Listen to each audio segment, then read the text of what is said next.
a definição, no caso de limite de uma função num ponto, usando a linguagem dos épsilons e deltas, né? E depois estendi esse conceito de limite para limites infinitos, limites no infinito,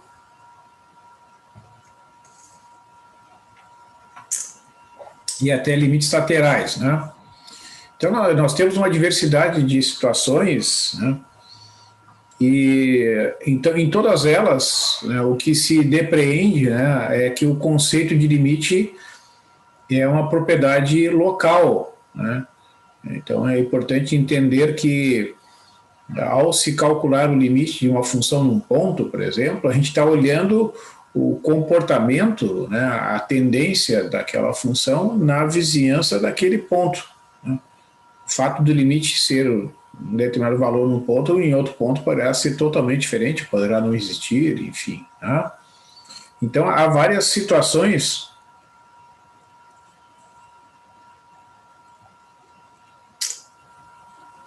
que ocorrem para que um limite não exista. A gente viu um exemplo ali daquela função, a função de Dirichlet, né, que é a função que vale zero nos racionais e 1 nos irracionais. Então, eu mostrei lá na aula passada, construir uma sequência de números racionais que tendem a zero e uma sequência de números irracionais que convergem para zero. E, ao mesmo tempo, a função vai para zero e vai para 1. Então, essa função não tem limite quando o x tende a zero, né? Porque quando o x tende a um ponto, se o limite existe na vizinhança daquele ponto, ele tem que ser o mesmo por qualquer caminho pelo qual o x se aproxime daquele ponto, né? Não pode o caminho 1, por exemplo, o limite ser 1, e no caminho 2 o limite ser igual a zero. Se isso acontecer, é porque, na verdade, o limite não existe, né? O valor do limite não pode depender do modo pelo qual o x se aproxima do ponto, né? E outra coisa importantíssima, né, na definição... Desculpe, eu só estou tomando um chimarrão aqui.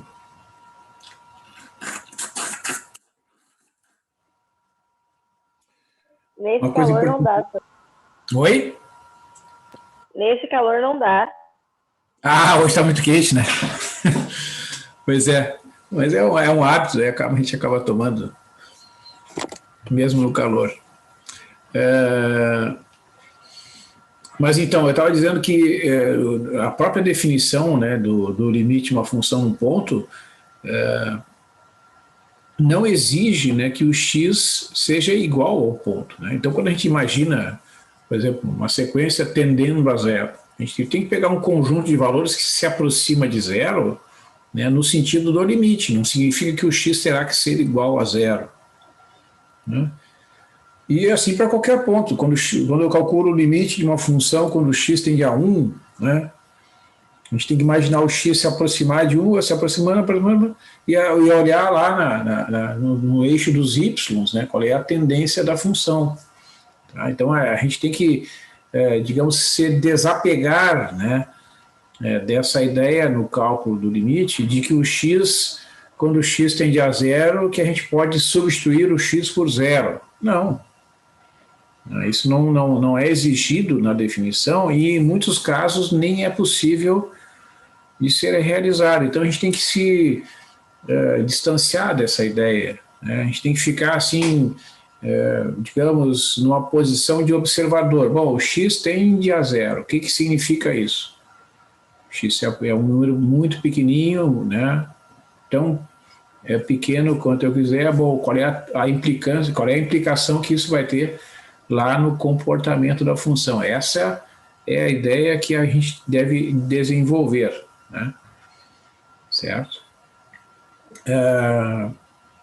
E no caso dos limites infinitos, né, que a gente viu a ocorrência de alguns limites infinitos, mesmo quando x tende a um ponto, isso pode acontecer quando, especialmente, a gente tem uma divisão, né? Em muitos casos, uma divisão acaba se tornando um número arbitrariamente grande, né? Por exemplo, 1 sobre x. Quando x tende a zero pela direita, né? A função 1 sobre x ela tende a mais infinito, né?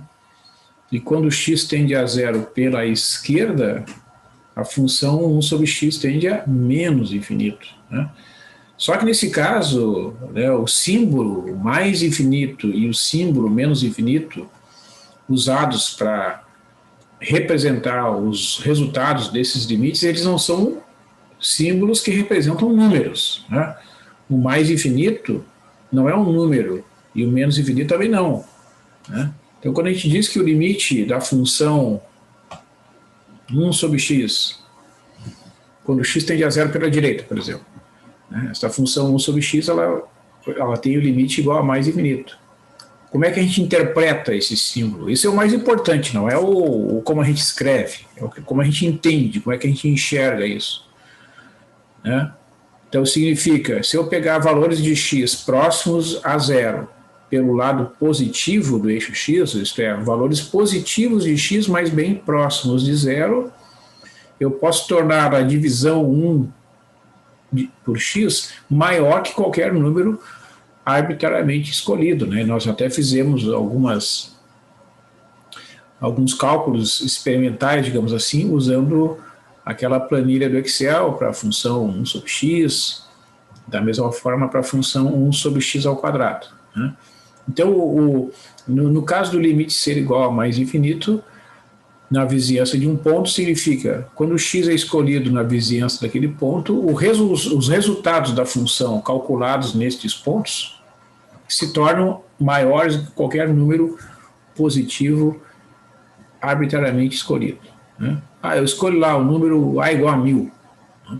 Eu vou descobrir um x perto lá do ponto no qual eu estou calculando o limite, no caso, função 1 sobre x, que quando x tende a zero. Eu consigo achar um x bem perto de zero, o suficiente para que a função 1 sobre x seja maior do que 1000. E se for a igual a 10.000, eu vou conseguir um x mais próximo de zero ainda, de modo que 1 sobre x seja maior que 10.000 e assim sucessivamente. Esse processo é infinito, né? O próprio processo de limite é um processo infinito, né? Mas como eu disse para vocês, né, às vezes o infinito está logo ali, né? Certo? Então é preciso entender bem, né, abstrair bem no cálculo do limite, que duas coisas são importantes, pelo menos, né? O x, quando a gente escreve que o x tende ao ponto A, significa que o x se aproxima do ponto A sendo diferente do ponto A, né, e às vezes o próprio ponto A nem pertence ao domínio da função, né? E nós temos que estar preparados, digamos assim, para essas situações. Pode ser que o limite exista, e a gente tem que provar, então, não, o limite é 1, o limite é 2, enfim.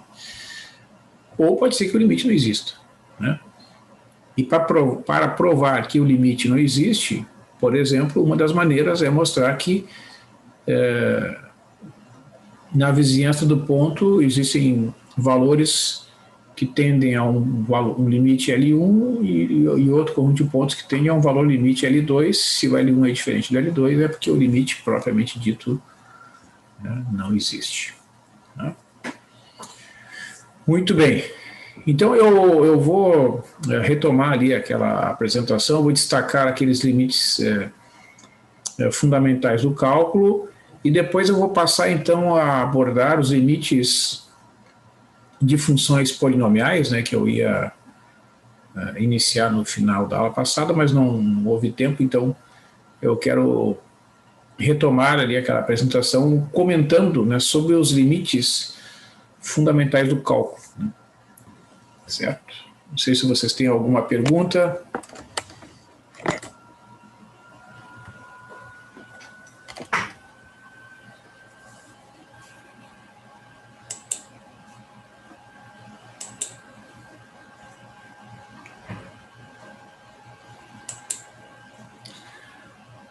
Bom, então eu comentei, né, na aula passada que os limites fundamentais do cálculo são esses dois, dentre os mais conhecidos, né? o limite quando x tende a zero e seno de x sobre x, sobre trabalho, mas não sei, eu tenho que olhar ali, podemos olhar depois o cronograma ali. A gente olha no finalzinho da aula. Então, os limites fundamentais do cálculo. O primeiro limite que aparece aí diz que a divisão seno de x sobre x, quando x tende a zero, tende a 1. Vocês vejam, então, que esse é mais um exemplo, né, de uma função que nem está definida no ponto x igual a zero. Eu não posso substituir o x por zero aqui, né? E ocorreria o que a gente chama de uma indeterminação, porque o seno de x, quando x tende a zero, o seno de x tende a zero e o próprio x está tendendo a zero. Então, aqui nós temos uma indeterminação da forma zero sobre zero, né? Tanto o numerador quanto o denominador estão tendendo a zero. E ao fazer, né, o uso de algumas desigualdades envolvendo certas funções trigonométricas, tem algumas construções que envolvem equivalências de triângulos, né, triângulos retângulos inscritos e circunscritos a um círculo trigonométrico, é possível provar que esse limite é igual a 1. Né? Certo? Vocês podem até fazer alguns cálculos, digamos, experimentais, né? Quer ver? Deixa eu mostrar aqui.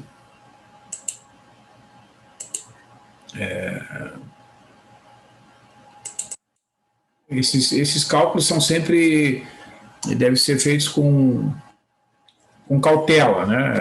Por isso que eu boto intuitivos ali na planilha, porque eles não servem como uma demonstração, né, de que o limite realmente é um determinado valor, mas eles servem como uma pista, digamos assim, porque a gente tem que pensar sempre, né, que a matemática ela não começa com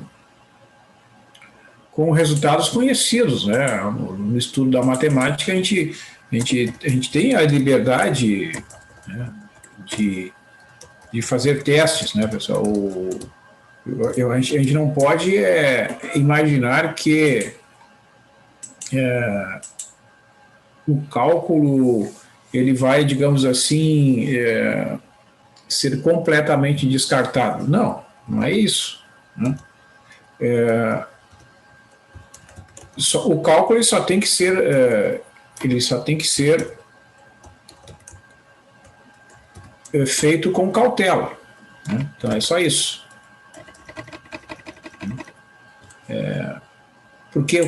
Por que com cautela? Porque ele não serve como demonstração, né? Ele serve como um indicativo. Né? Então, se eu pegar, por exemplo, vou pegar um número aqui, 0,1, e aqui eu vou pegar a célula anterior dividida por 10, tá? Então, eu vou fazer isso aqui várias vezes. Aqui, né? No Excel, a gente tem essa facilidade, né? Ó, eu fixo o valor de uma célula, né? Certo? Eu comecei com 0,1. Né? Essa aqui eu fiz a célula anterior dividida por 10 e depois só arrastei o mouse ali, então ele vai dividindo sucessivamente por 10. Então, 0,1, depois vira... Então começa com 1/10, 1/100, 1 milésimo, 1/10 de milésimo e assim vai. Né? Certo? E aqui, ó, eu posso usar lá onde está o cursor, né? Ele está na posição que a gente chama barra de fórmulas. Ali, né? Então, se a gente escreve os símbolos de igualdade, ele espera que a gente escreva uma fórmula. Então, a gente escreve as fórmulas matemáticas no Excel, seno é seno mesmo, é S-E-N. Né? Então, eu vou fazer o seno da célula que contém o valor do x, não é S-E-N, S-E-N. O seno da célula que contém o valor do x, fecho ali o parênteses, né? E divido por esse valor mesmo. Tá? Então, quando a gente faz esse cálculo, aqui no Excel, ele assume, né, que o x está medido em radianos. Né? Isso é o padrão. Se vocês forem fazendo uma calculadora, tem que cuidar isso. Né? O x tem que estar configurado, né, para a medida do arco em radianos, senão o resultado não será correto, né?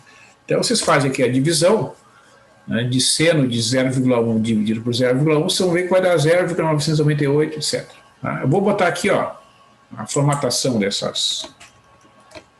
desses resultados aqui, eu vou formatar essas células. Vou botar aqui com 12 casas decimais. Bom.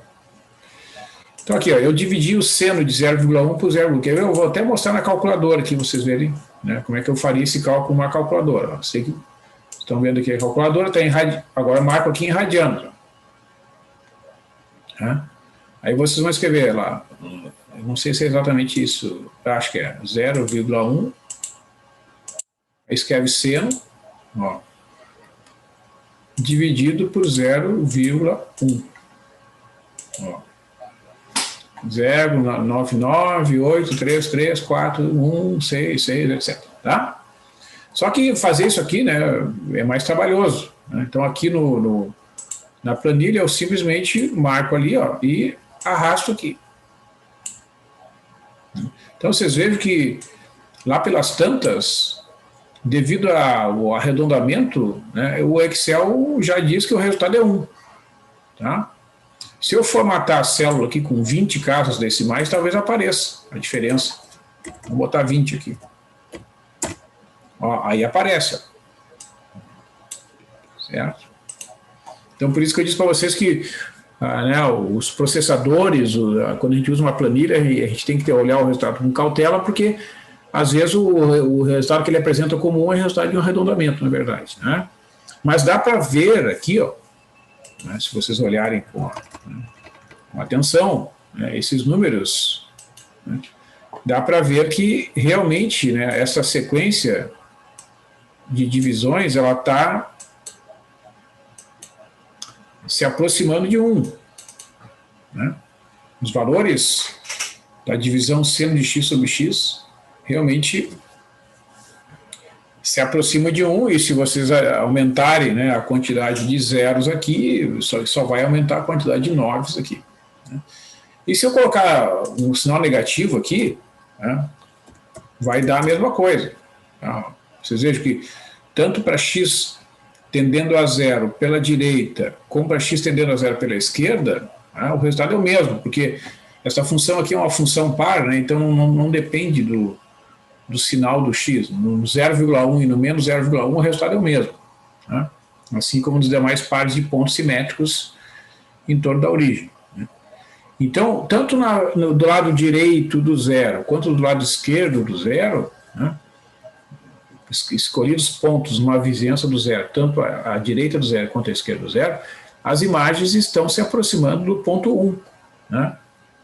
Mas a função não está definida no ponto 0, mas isso não impede. Né? Então, de dizer que o limite desta função quando x tende a 0 é igual a 1, na verdade isso aqui é só uma verificação experimental. Né?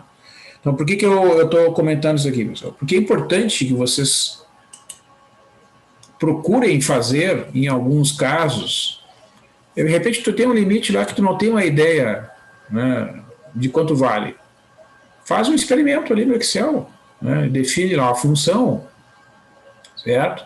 E vai testando, né, para ver o que acontece. Né? Porque daí, bom, aqui o Excel está me indicando que o limite é 3. Né? Bom, aí tu tenta demonstrar que o limite é 3, tenta descobrir algum teorema, alguma coisa que te ajude a chegar realmente à demonstração de que aquele resultado é igual a 3, enfim. Né? Então, procurem ter em mãos esse recurso, que é um recurso muito simples, tá? Bastante prático, bastante poderoso, né? E de fácil acesso. Né? Então, o que é importante é vocês saberem escrever as funções matemáticas que vocês tiverem que analisar, né, na notação do Excel. Né? Certo? Vamos fazer um outro exemplo envolvendo a função exponencial.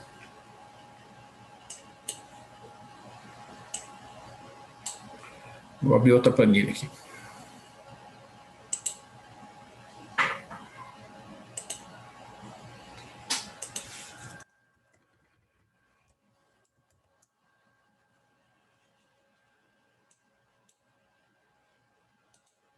Então aqui eu vou marcar essas células aqui.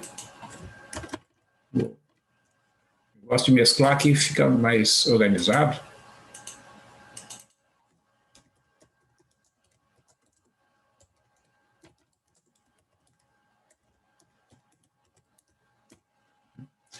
Por exemplo, o limite fundamental, tá?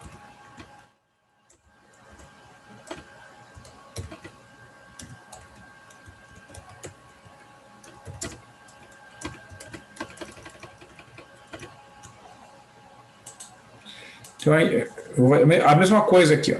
Eu vou pegar valores iniciando no 0,1, né? E o valor da célula que está imediatamente abaixo, eu vou pegar simplesmente e vou dividir a célula E6, vou dividir por 10. Né? Por que isso? Porque eu quero fabricar, digamos assim, né, uma sequência aqui, ó, que converge para zero. Tá? Eu arrasto ali o mouse, né? Aí vai aparecer com uma quantidade crescente, né, de valores iguais a zero. Tá? E aqui eu vou calcular, então, esta função, né? Então eu vou lá na barra de fórmulas, né? E escrevo lá EXP. Né? Ó, EXP. Então vai aparecer ESP. ESP de qual célula? Da célula E6. Aí fecha o parênteses e divide pela própria célula E6. Né? Ó. Então vocês vejam que vai dar ESP de X, dividido por X vai dar 11,05. Tá? Aí vocês fazem o mesmo recurso ali. Ó.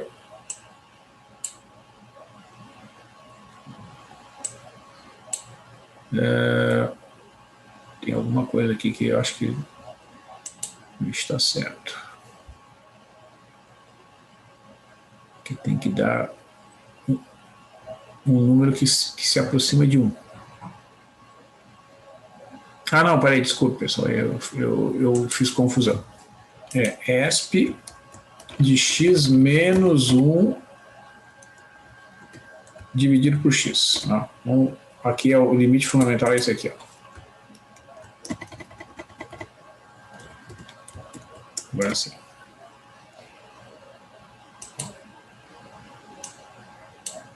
Ó, vou corrigir, eu vou só, ó, e na x menos 1 dividido por x. Tá? Esse é o segundo limite fundamental, esse que está destacado em tela. Né? Então, tem que fazer ESP de x menos 1 e depois eu divido por x. Tá? Então, vejam, ó, como é que eu escrevi isso aqui, né? Voltando lá. Ó. Igual, né? Aí abri um parênteses, ESP da célula E6, fechou parênteses, menos 1, fechou parênteses, divide por E6, né? E dá Enter. Né? Aí vocês vejam que estas células aqui, eu vou formatar aqui com um número, vou botar aqui, tá 20 casos decimais.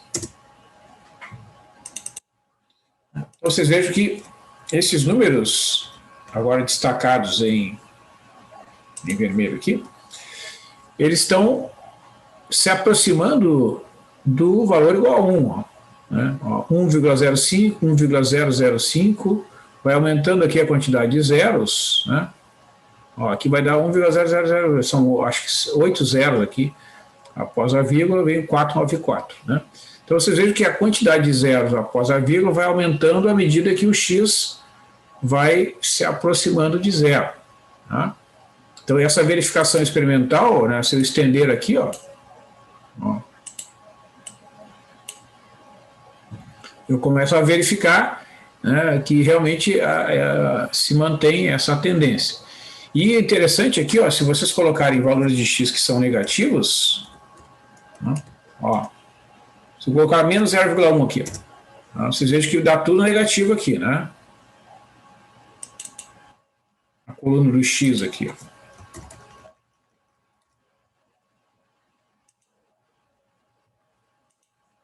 Mas, em contrapartida, os valores do y, né, a divisão e na x menos 1 por x, se aproxima de 1. Né, à medida que vai lendo, né, esta coluna de cima para baixo, né? Porque aqui nesta coluna, ó, os valores, quando a gente lê de cima para baixo, né? Opa!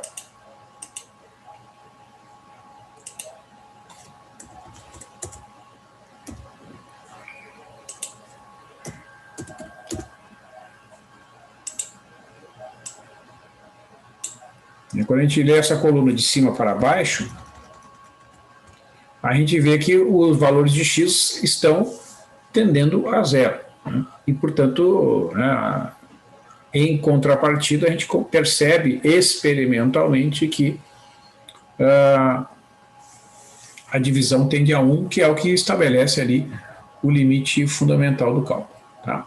Muito bem. Mas então, vamos pensar no seguinte, né?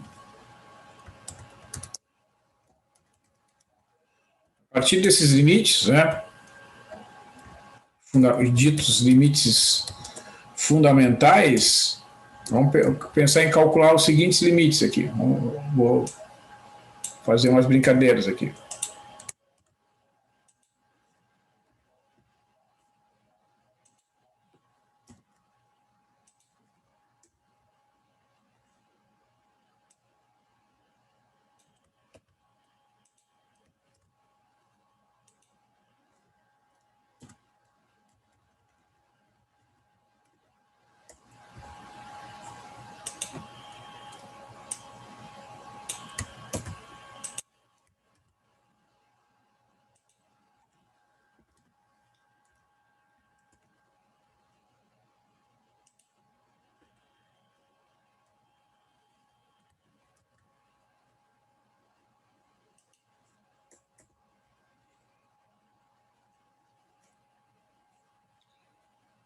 Inserir aqui uma...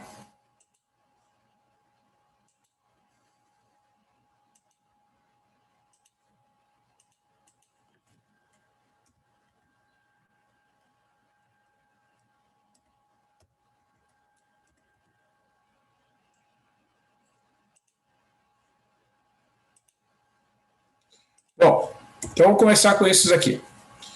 Estão enxergando aqui os limites do exercício aqui? Sim. Sim? Tá. Muito bem. Então, assim, primeiro, se eu perguntar aqui para vocês, quanto vale esse limite aí? Limite do seno de 4x, seno de 4x sobre x quando x tende a zero. Quanto é o valor desse limite? Quem pode nos responder aí?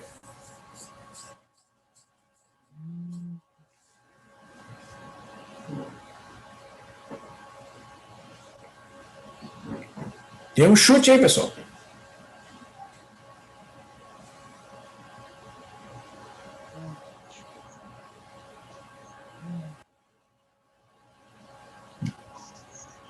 Não fiquem envergonhados. Podem dizer aí, dê um chute, pense um pouquinho e façam uma hipótese aí, vamos ver.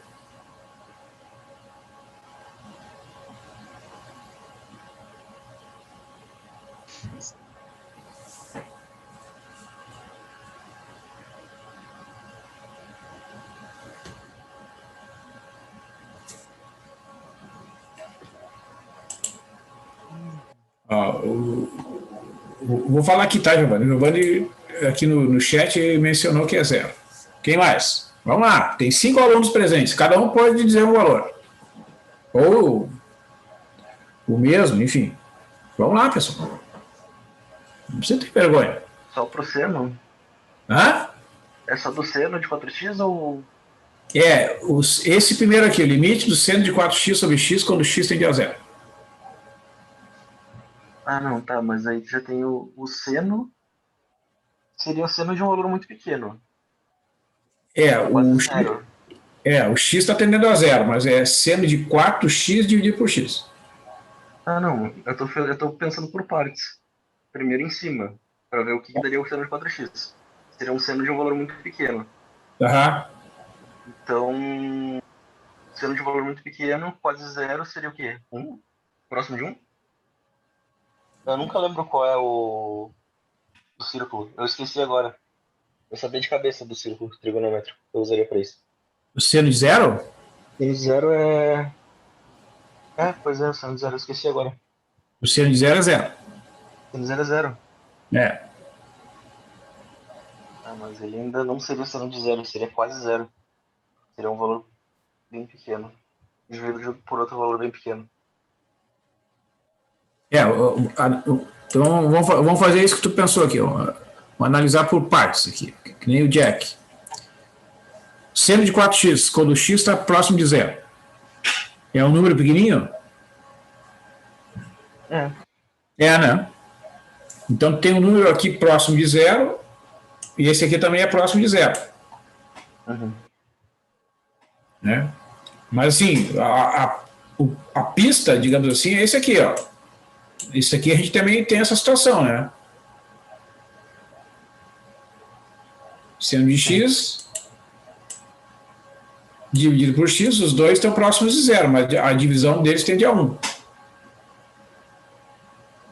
Então, vocês concordam que esses limites são parecidos, né? Esse aqui, o exercício 1,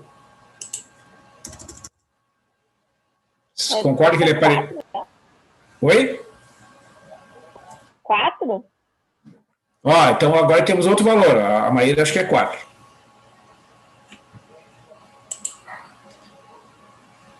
O Giovanni disse que usando o L'Hopital chega em resultado igual a 4. Então vamos fazer o testezinho lá no Excel, então. Vamos pegar essa aqui, ó. Que é o que tem os valores do seno ali. Eu vou fazer o seguinte, eu vou excluir essas colunas aqui para ficar mais...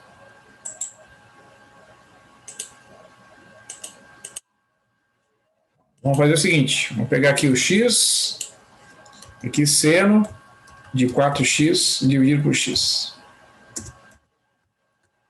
Vamos centralizar aqui.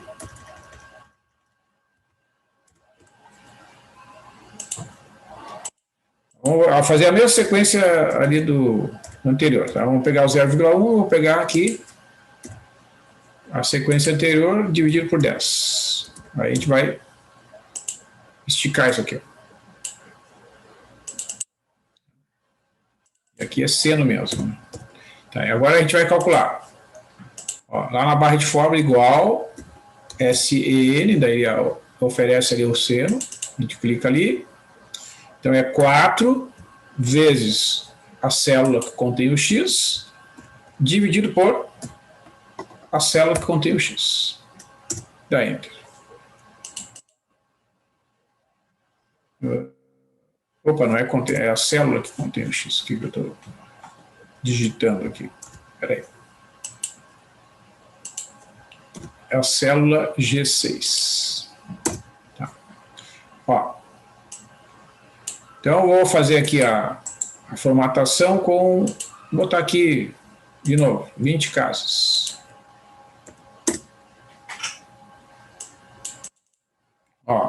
E aí eu vou esticar aqui, ó. O que tá indicando a tabela aí? 4. Que o limite é 4. Né? Realmente, se a gente fosse, digamos,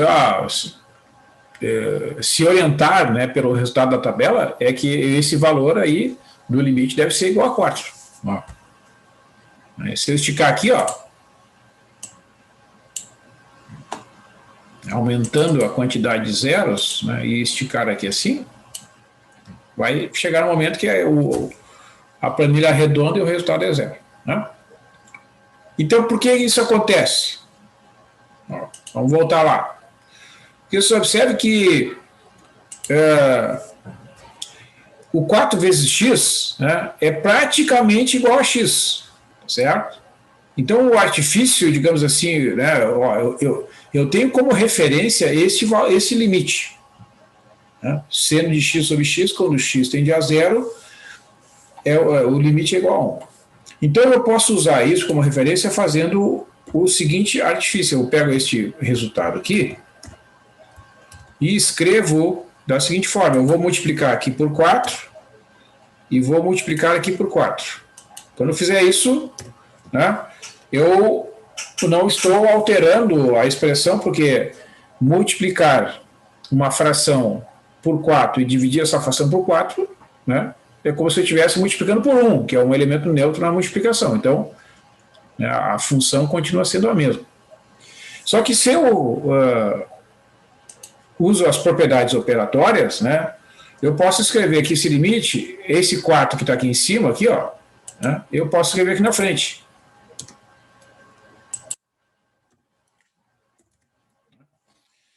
Certo?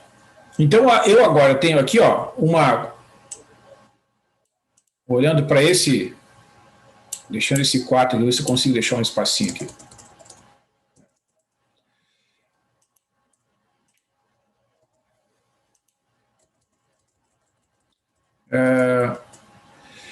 Então, este símbolo do limite que eu estou destacando aqui, né, ele é praticamente igual a este símbolo aqui. Né? Porque o 4x que aparece aqui, ó, no numerador é igual a esse 4x que aparece aqui, certo?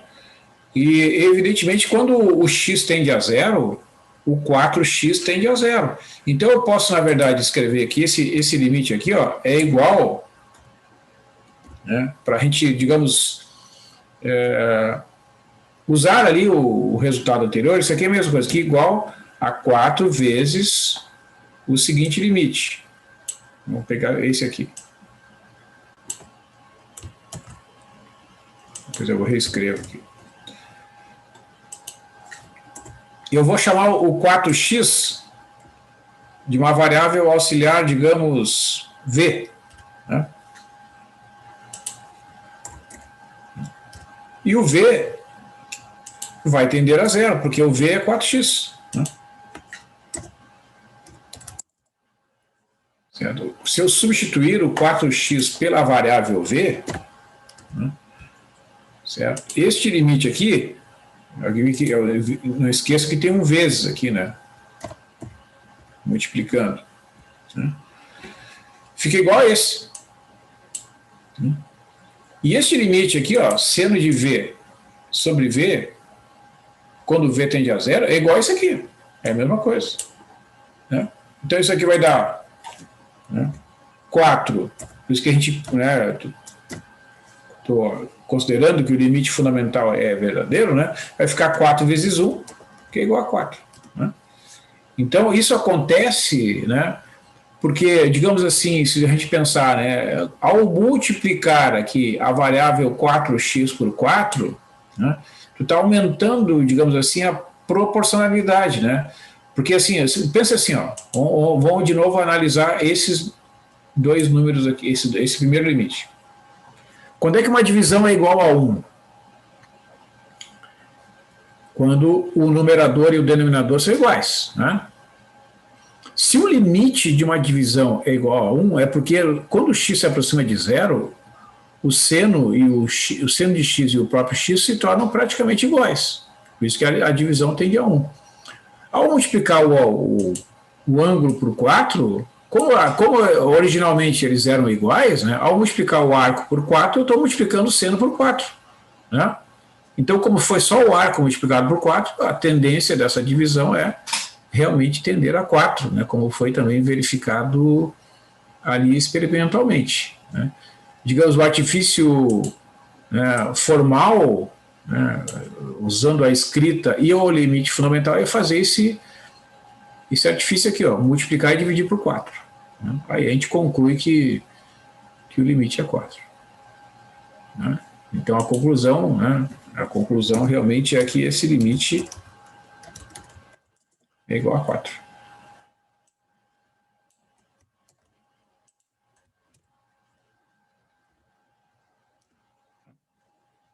Que é um resultado que eu vou só interromper aqui, ó.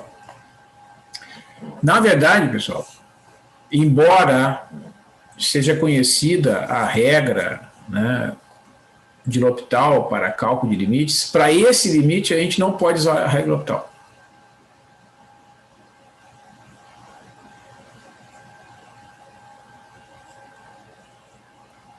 E por quê? Por que a gente não pode usar a regra L'Hopital no cálculo desse limite?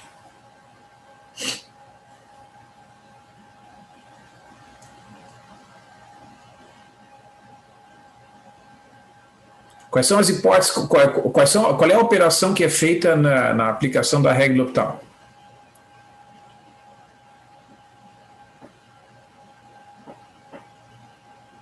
A divisão? Sim, mas digo assim, quando tu aplica a regra, para calcular o limite é uma divisão, né? Qual é o... As derivadas? Derivado. Sim. Muito bem. E qual é a derivada do seno?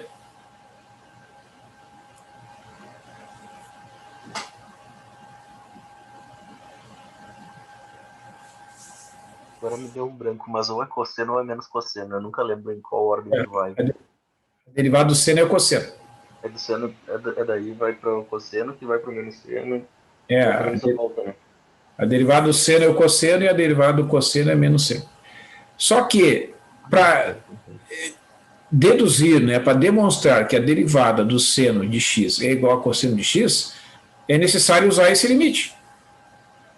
Então, tu não pode usar a regra L'Hopital para calcular o limite seno de x sobre x, porque na dedução da regra da derivação do seno, tu precisa do limite fundamental. Então, não tem sentido eu usar um limite que usa ele como explicação, né? Porque daí eu estarei dizendo que A é igual a B porque B é igual a A. Entendeu? Então, embora dê certo o resultado, digamos assim, né, não pode ser usado como justificativa de que o limite de seno de x sobre x é igual a 1 ao uso da regra L'Hopital. Tá? Porque, na verdade, quando se deriva a função cosseno, a função seno, né, o que é a derivada da função seno num ponto? É o limite de f de x menos f de a sobre x menos a quando x tende a a. Se vocês fazem esse limite no ponto zero, fica limite de seno de x menos seno de zero sobre x menos zero, quando x tende a zero. Isso é exatamente o limite, quando x tende a zero, de seno de x sobre x. Tá? É por isso que o livro do Elon, ele comenta, né, que ele apresenta esse limite fundamental do cálculo, ali nesse primeiro capítulo, sobre limites, mas ele diz que ele vai justificar, né, a validade desse resultado quando chegar mais na frente no estudo de derivadas. Tá? Para a gente conseguir provar que realmente o limite de seno de x sobre x, quando x tende a zero, é igual a 1, né, é porque isso, na verdade, corresponde à derivada da função cosseno calculada no ponto zero. Né? E o cosseno de zero é igual a 1. Né? Então, ao fim e ao cabo, essa é a justificativa. Né? Na verdade, o que a gente está calculando é a derivada da função seno calculada no ponto zero. E essa derivada é o cosseno de zero, que é igual a 1. Tá? Mas não é por aplicação da regra do L'Hopital. Tá? E o pior, pessoal, e o pior disso é que em alguns livros, alguns autores falam que pode. Tá? Isso aqui é pior. Mas não pode. É que funciona. Né? Então, pelo fato de funcionar, isso gera uma confusão das pessoas pensarem que pode usar a regra L'Hopital para calcular esse limite, mas não pode.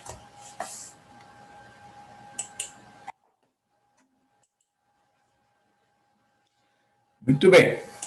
Então vamos lá. Agora, o limite número 2 aqui.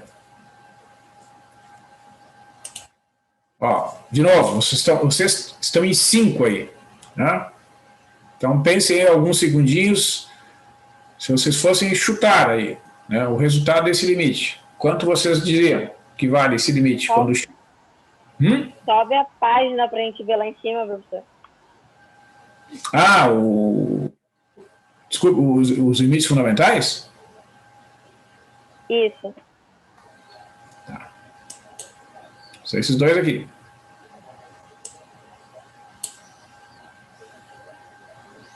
Tá, deixa eu copiar aqui. O exercício 2 é esse que está aqui embaixo. Aqui.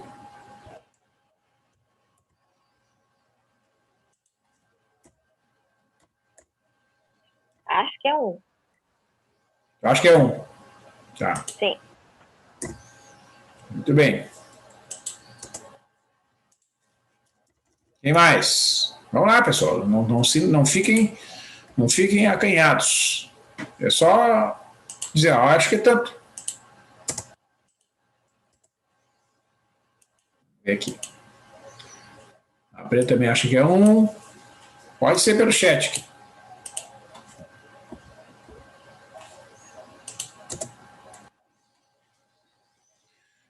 Giovanni, quanto tu acha que é, Giovanni? Alexandre e Juan.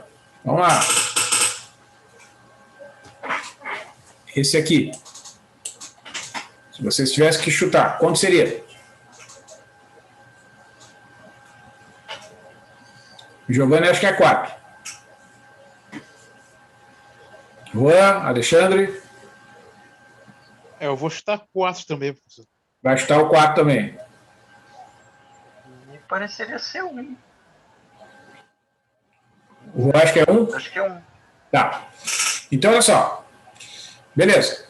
O ponto de referência, né, para esse limite é esse aqui, ó.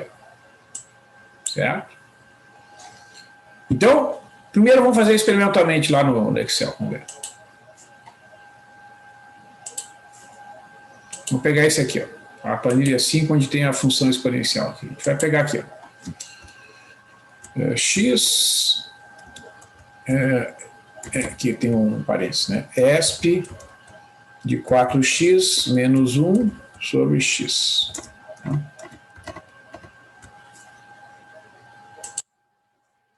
Bom, eu vou mesclar essas duas células para caber aqui a expressão. Tá, então aqui eu vou botar uma sequência semelhante ali às anteriores, partindo do 0,1, dividindo por 10, sucessivamente, até, sei lá, 10 a menos 9 ali. Vamos fazer o seguinte. Aqui é deixar centralizado. E aqui eu vou mesclar essas duas aqui para ficar.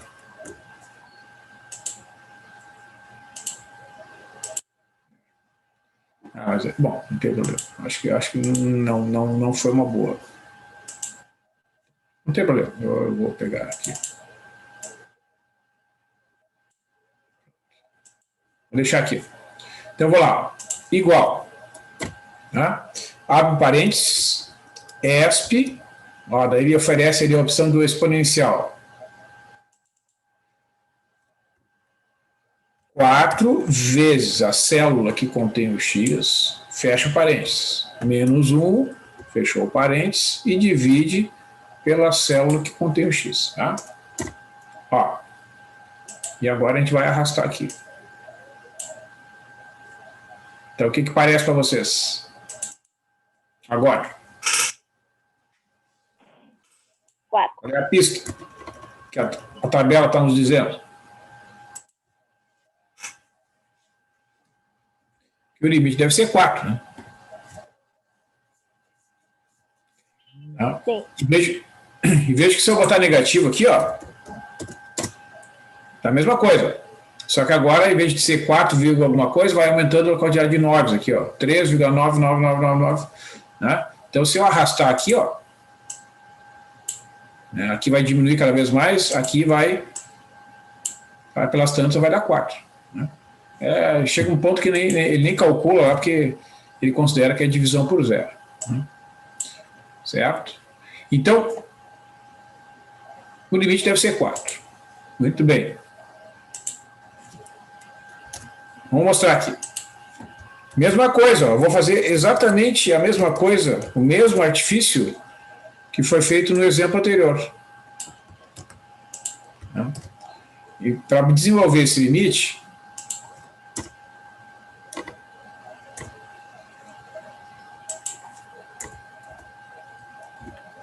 a gente pega e faz isso aqui, ó. Vamos fazer.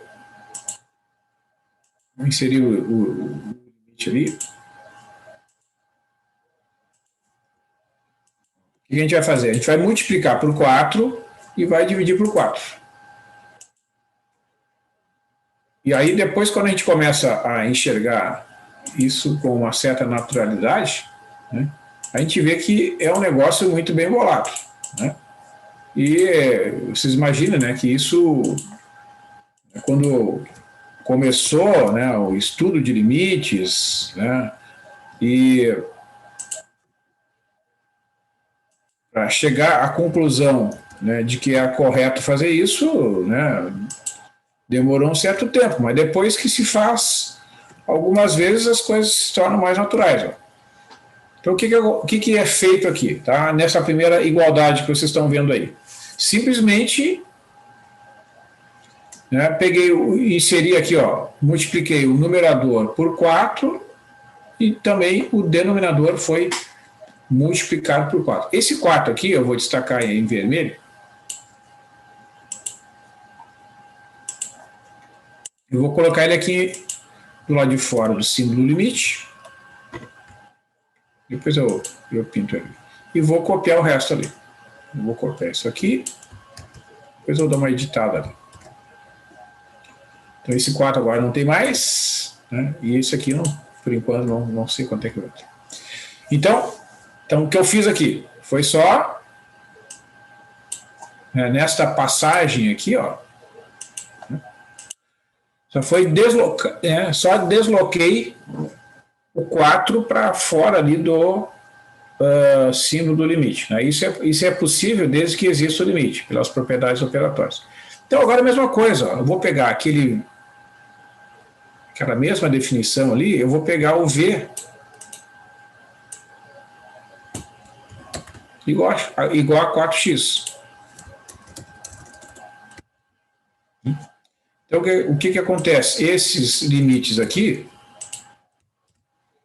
eles se tornam 4 vezes. Opa, já está ali, né?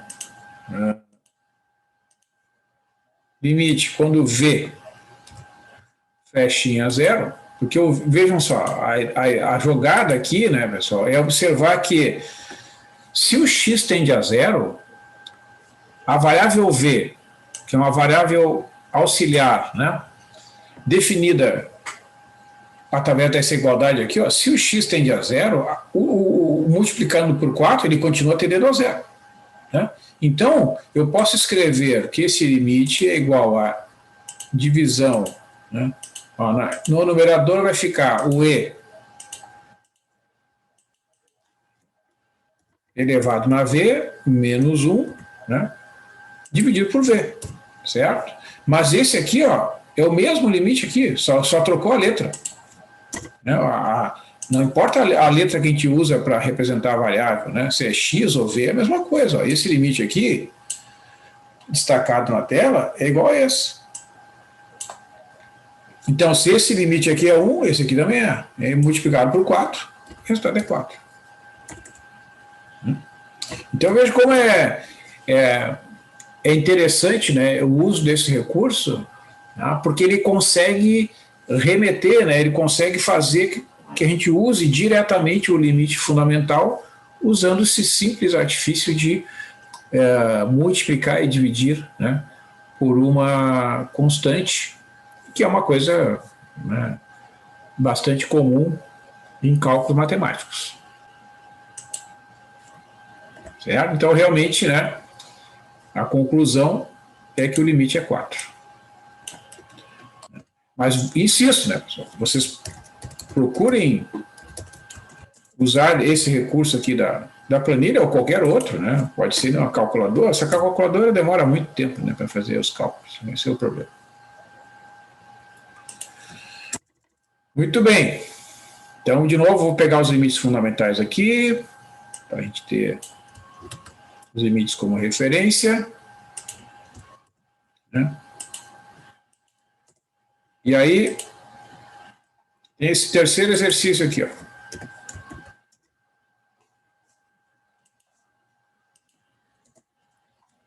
De novo, pergunto para vocês.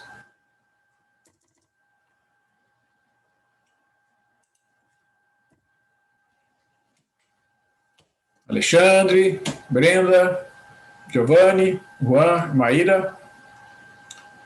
3/2? Quanto é, Maíra? 3/2?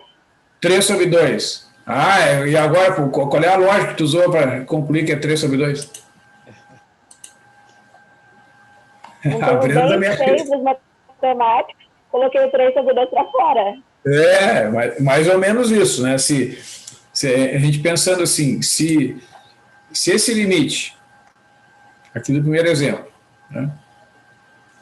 Seno de 4x sobre x, se esse limite é igual a 4, né, pelo uso daquela propriedade do limite fundamental, digamos assim, é bastante natural, digamos assim, né, a gente imaginar que esse limite aqui seja igual a 3 meios. Realmente é. Né? Realmente é. Né? Então, primeiro, né, ó, vamos fazer aqui na planilha, vamos fazer aqui, ó, seno de 3x sobre 2x. Né? Aí eu não sei por que esses softwares corrigem a gente, né? Ó, porque na palavra 100 no português é com M, né? Ó, vamos fazer o seguinte, então vou calcular, né? Eu vou usar essa célula como referência, para não colocar de novo, né? Ela já está ali, certo? Então vai ficar o seno, ó, 3 vezes a célula que contém o x, dividido por a parênteses, 2 vezes a célula que contém o x. Aí fecha parênteses e ó, aí vai e arrasta aqui. Olha só. Lá pelas tantas, o software já diz que é 1,5. Vou botar aqui uma formatação do número com 20 casas, ver se vai dar alguma diferença. Ó. Lá pelas tantas, ó, dá 1,5. Então, realmente é 3 meios, né? O cálculo experimental, digamos assim, né? Ele nos indica que deve ser 3 meios, que é 1,5. Né? Muito bem. Então, como é que a gente faz? Então, de acordo ali com... O que eu tenho que fazer aqui para realmente comprovar que esse limite é igual a 3 meios?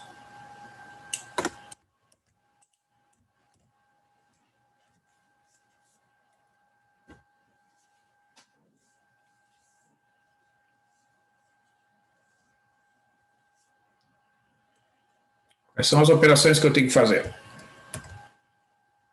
Vamos lá. Vou fazer aqui para vocês verem como isso aqui é um negócio espetacular.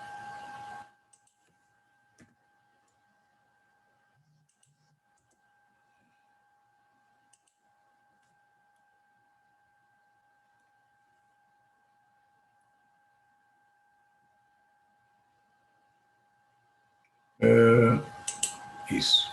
Ó, o que eu fiz aqui?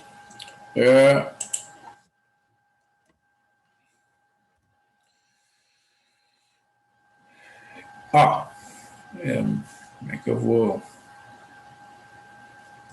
Não, acho que eu vou fazer mais simples isso aqui. Né? Não gostei desse meu encaminhamento. Espera aí.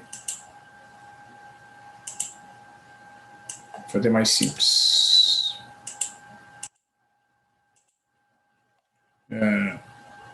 Assim.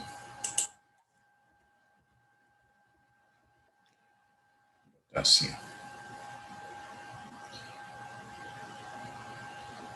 Aqui eu vou botar um 3. Vocês concordam que essas duas coisas são iguais, né? Ó, o que eu fiz? Eu inseri esse 3 aqui, ó, e inseri esse 3 aqui. Tá? Então o artifício é multiplicar e dividir por 3. Aí agora eu vou continuar isso aqui. Eu vou colocar esse 3 meios em evidência e vou escrever o limite que sobrou, digamos assim. Ó, vou conferir se está certo. Ó.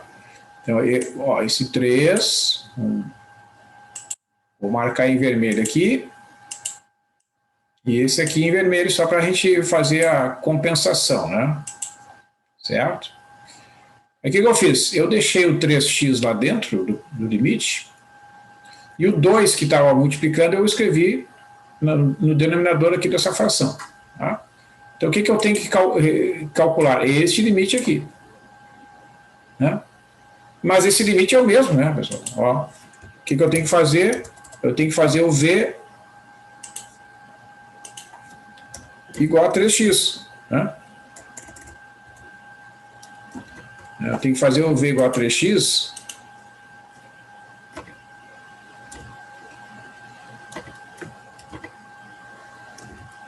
Vejam que quando o x tende a zero, o v vai tender a zero, né? Então isso aqui vai ficar igual, né? Essas coisas todas aqui, ó, eu posso escrever, né, como sendo igual, só para manter ali a notação bonitinha, 3 meios, né? De novo ó, vai aparecer o limite, agora, só que agora o v, né, vai tender a zero, porque o v, que é um múltiplo de x, né, o v é simplesmente 3x, então ele tende a zero. Né? Então fica seno de v sobre v. Né? E esse, de novo, é o limite fundamental, que é igual a 1. Né? Então fica 3 meios. Realmente o chute aí a hipótese que a Maíra fez, usando ali a proporcionalidade, se verifica. Né? Mas vocês podem ver, né, que em todos os casos desses exemplos que a gente está fazendo aqui, né, a gente faz uma manipulação algébrica para retornar, né, e usar o limite fundamental, seja da exponencial, seja do seno. Né? Muito bem, então a conclusão, né, que esse limite é igual a 3 meios. Vamos escrever.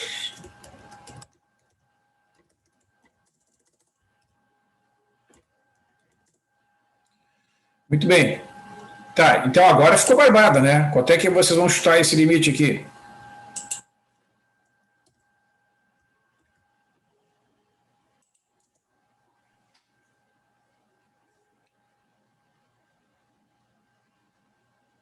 Pode ser pelo chat. Eu acho que é 4 sobre 5. Acho. Acho que é 4 sobre 5. Quem mais? Quem é que acha que é diferente? Vamos ver.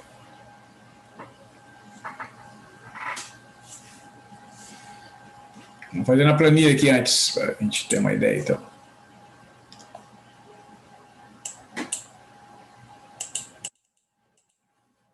Vou deixar aqui a coluna do x aqui, ó.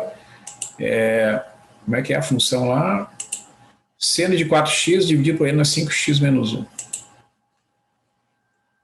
Seno de 4x dividido por ESP de 5x menos 1. Tá. Então, é seno de 4 vezes a célula que contém o x, né? Fechou o parênteses. Aí divide, abre um parênteses e fecha. Abre um parênteses e fecha, e aí você coloca EXP de 5 vezes a célula que contém o x, fechou o parênteses, menos 1. Claro que aí, né, às vezes é bom testar numa calculadora, porque pode ser que a gente digite errado. Ó, olha só. Vou formatar aqui. Vou botar lá. O número com 12 casas. Olha só. Se a gente arrastar aqui, ó, aumentar a quantidade de zeros, ó, né? Então, 0,8 nada mais é do que 4 quintos. Né? Então, realmente, né, esse limite é igual a 4 quintos. Né? Esse aqui fica para vocês fazer o desenvolvimento, né, fazendo uso dessas multiplicações e divisões e usar os limites fundamentais. Isso vai ficar como exercício.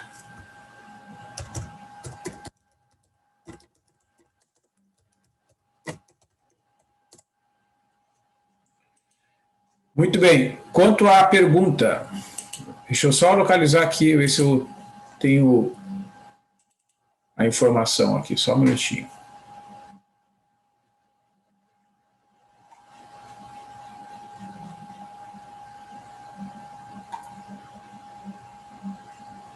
Bom, pelo nosso cronograma, é a partir lá da outra semana ainda, lá no final do mês. Porque hoje é dia 15, né?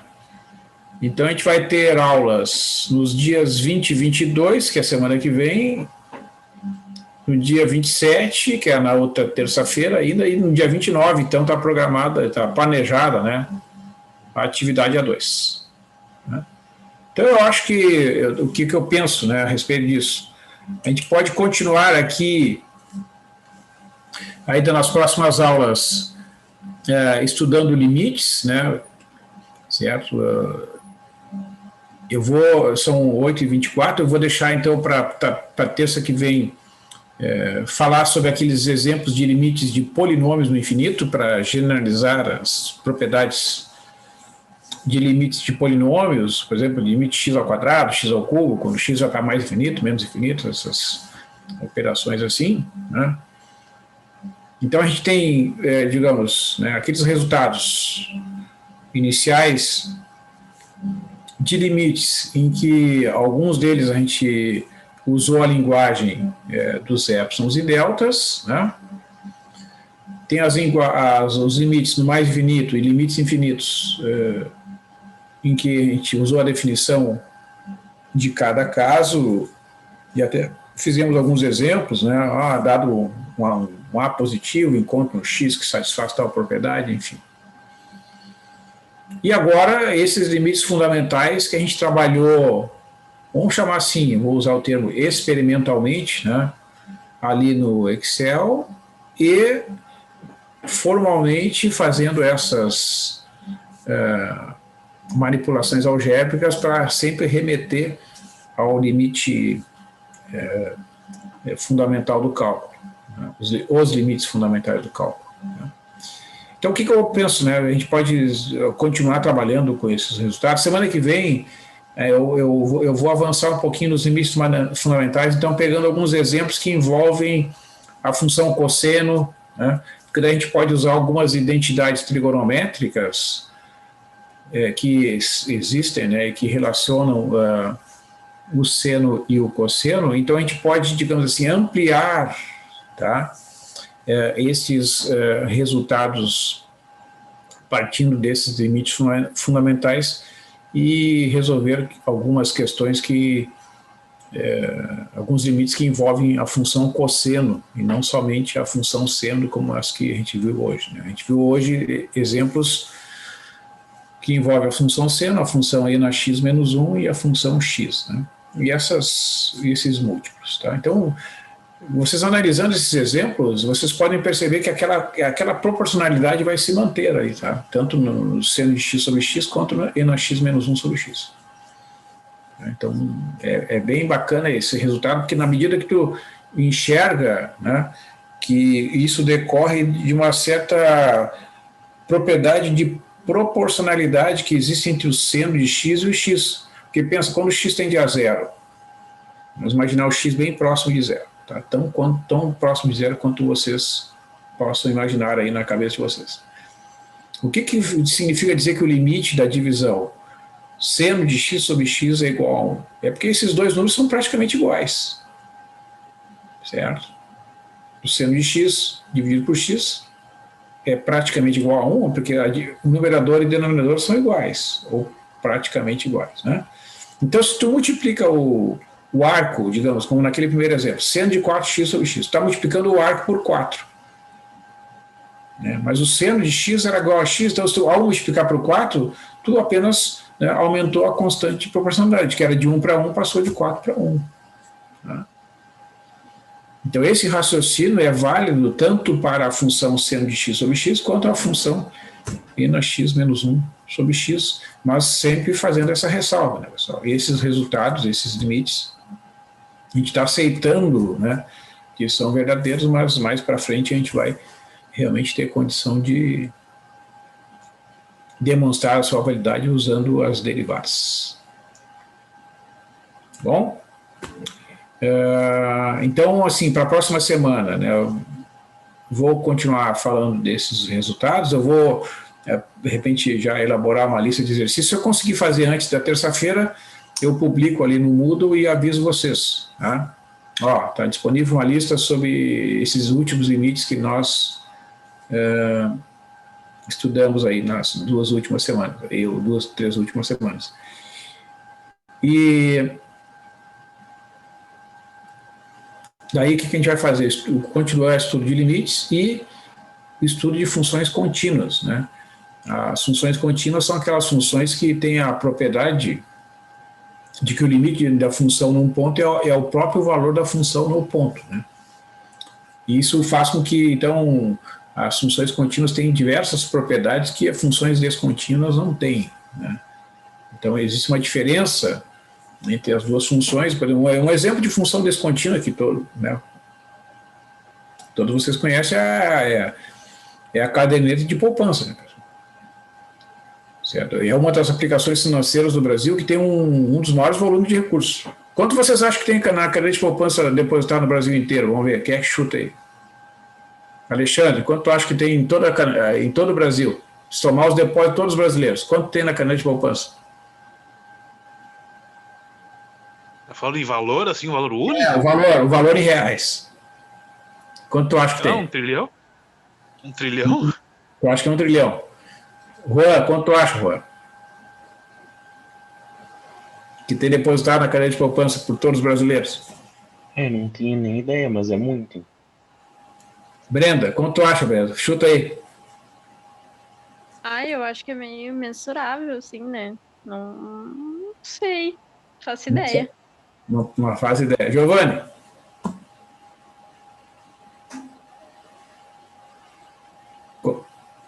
Bilhões. Maíra, quanto tu acha que tem, Maíra? Muita coisa, não saberia dizer. Então tá.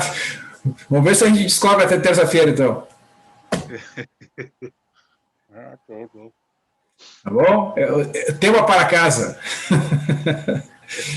Por que eu falo da caderneta de poupança? Porque é uma aplicação financeira bastante popular, né? Pessoas das mais variadas classes sociais utilizam a caderneta de poupança como um refúgio, digamos, para o seu dinheiro, né? E ela varia descontinuamente, tá? Por exemplo, vamos imaginar assim uma situação simplificada. Você tem R$100 depositado na poupança. Vamos fazer de conta que a remuneração no dia do aniversário seja 1%. Então, quando completar 30 dias, o valor da poupança vai sair de 100 para 101, certo? Não vai passar pelos valores intermediários. Se tu deixar 29 dias e retirar o dinheiro, tu vai ficar com os mesmos R$100. Né? Então, é uma aplicação financeira descontínua, né? Ela pula de um valor para outro sem passar pelos valores intermediários. Né? Então, isso caracteriza esse investimento, né? Tem essa característica que é diferente de outros, né? Por exemplo, tem certos títulos públicos que são vendidos pelo Tesouro Nacional, né, que tem remuneração diária. Então, todo dia, aquele título é remunerado. Né? E tem alguns títulos que são remunerados hora a hora. Só que aí a pessoa, para poder comprar, tem que ter café no bule, não é qualquer mortal que compra, não. São títulos mais caros. Né? O aporte, né, de recursos tem que ser bem mais elevado. Você já ouviu falar de hot money? Hot money é o dinheiro quente, né? Então, vamos supor, tu pega lá dinheiro emprestado de manhã. Se tu pagar no final do dia, tu já paga juros. Então, aí é bem diferente do que a caderneta de poupança. Né? Mas fica de tema, então, para casa, ver se vocês conseguem pesquisar aí. Tentem no navegador aí, botar quantia depositada em poupança, vamos ver se vocês descobrem. Tá bom? Bom final de semana. Boa noite, tchau, tchau. Boa noite. Boa noite, bom final de semana.